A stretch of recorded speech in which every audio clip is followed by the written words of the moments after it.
জুলুম করবে না, জুলুমের শিকার হতে পারে, মুসলমান কখনো জালিমের আসনে যাবে না। ব্যক্তিগত পর্যায়ে মুসলমান জালিম থাকতে পারে, সামষ্টিকভাবে সামগ্রিকভাবে বিশ্ববাসীর উপরে জুলুম এটা ছড়িয়ে দিবে, জুলুমের স্টিম রোলার চালাবে মুসলমানরা সামষ্টিকভাবে, এটা কোনোদিন হয়নি, ইতিহাসে কোনোদিন হবেও না।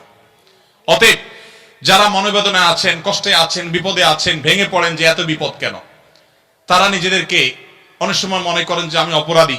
না, এটা বরং সান্ত্বনার ব্যাপার।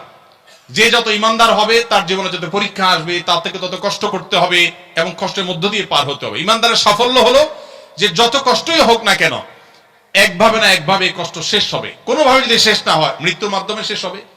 এরপর যদি আল্লাহ তাআলা আমাকে জান্নাত অফার করেন, যে বান্দা তুমি অনেক কষ্ট করেছো, তোমাকে আমি জান্নাত অফার করছি, তাহলে আমার সারা জীবনের কষ্টের বিনিময়ে অনন্তকালের জান্নাত পেয়ে গেলে এটা নিশ্চয়ই লাভজনক ডিল।